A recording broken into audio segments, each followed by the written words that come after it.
Cup ಬರ್ತಾ ಹೌದೌದೌದು. ಅಬ್ಬಬ್ಬಬ್ಬಬ್ಬ,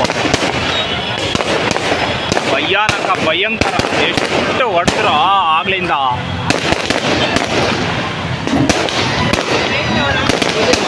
ಅವರು ಹಾಂ, ನಮ್ಮ ಮಜಾ ಓದಿ ನಾವು ಫಸ್ಟ್ ಶಿಫ್ಟ್. ಹಾಂ, ಬೆಳಗ್ಗೆ ಯಾವ ಶಿಫ್ಟು? ಹಾಂ, ನಂದು ಸೆಕೆಂಡು.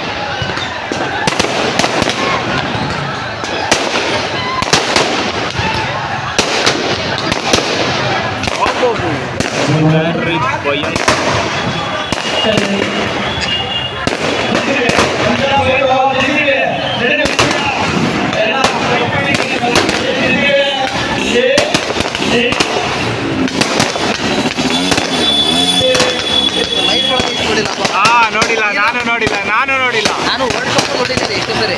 ವರ್ಲ್ಡ್ ಕಪ್ ಇಷ್ಟು ಕ್ರೇಜ್ ಇರಲಿಲ್ಲ ಅಂತಂತೀನಿ. ವರ್ಲ್ಡ್ ಕಪ್ ಇಷ್ಟು ಕ್ರೇಜ್ ಇರಲಿಲ್ಲ. ಹಾಂ, ವರ್ಲ್ಡ್ ಕಪ್ ಗೆದ್ದಾಗ ಇಷ್ಟು ಸೆಲೆಬ್ರೇಷನ್ ಆಗಿರಲಿಲ್ಲ.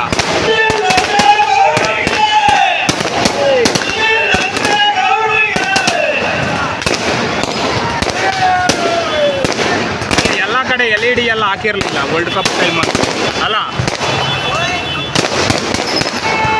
ಅಂದರೆ ಹಾಂ, ಎಲ್ಲ ದೇಶದವರು ಇದು ಮಾಡ್ತಾರೆ, ನೋಡ್ತಾರೆ. ವರ್ಲ್ಡ್ ಹೌದೌದು. ಪರ್ಟಿಕ್ಯುಲರ್ ನಮ್ಮ ಸ್ಟೇಟ್ ಅದು ಮೇಯ್ನ್. ಇದು ಕರ್ನಾಟಕ RCB ಅಲ್ವಾ.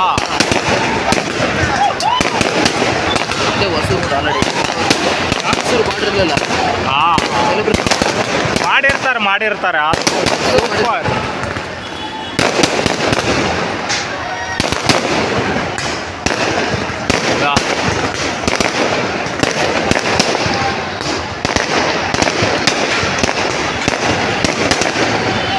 ಆಗಲೇ ಸ್ಟಾರ್ಟಿಂಗಾಗಿ ಪಟಾಕಿ ಹೊಡೆದ್ರಪ್ಪ, ಅಲ್ಲಿಂದ ಅಲ್ಲಿವರೆಗೂ.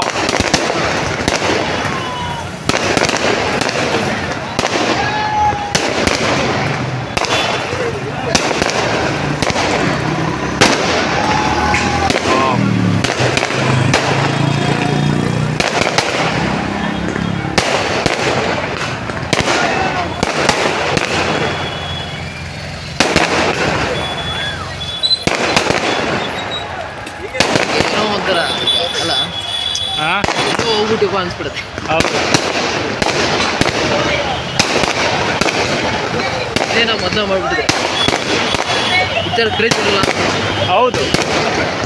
ಆಕ್ಚುಲಿ 18 ವರ್ಷ ವೆಯ್ಟ್ ಮಾಡಿದ್ರೆ ಇಷ್ಟು ಸೆಲೆಬ್ರೇಷನ್ ಇರೋದು ನಮ್ಮಲ್ಲಿ. ನಾವು ಎಷ್ಟೋ ಜನ ಡೆತ್ ಆಗ್ಬಿಟ್ಟಿದೆ. ಬೇರೆ ಥರ ಯಾವಾಗಲೂ ಕಪ್ ಗೆಲ್ಲೋದಾಗಿದ್ರೆ ಕ್ರೇಜೇ ಇರ್ತಿರ್ಲಿಲ್ಲ. ಅಲ್ಲಲ್ಲ, ಈಗ ಪುನೀತ್ ರಾಜ್ಕುಮಾರ್ ಇಲ್ಲ. ಹಾಂ, ಅವರ ಪುನೀತ್ ಇರಬೇಕಿತ್ತು, ಪುನೀತ್ ರಾಜ್ಕುಮಾರ್ ಇರಬೇಕಿತ್ತು ಈ ಟೈಮಲ್ಲಿ. ಅಂದ್ರೆ ವೇಟ್ ಮಾಡೋದಕ್ಕೆ ಈ ಥರ ಯಾ ಪುನೀತ್ ರಾಜ್ಕುಮಾರ್ ಇರಬೇಕಿತ್ತು.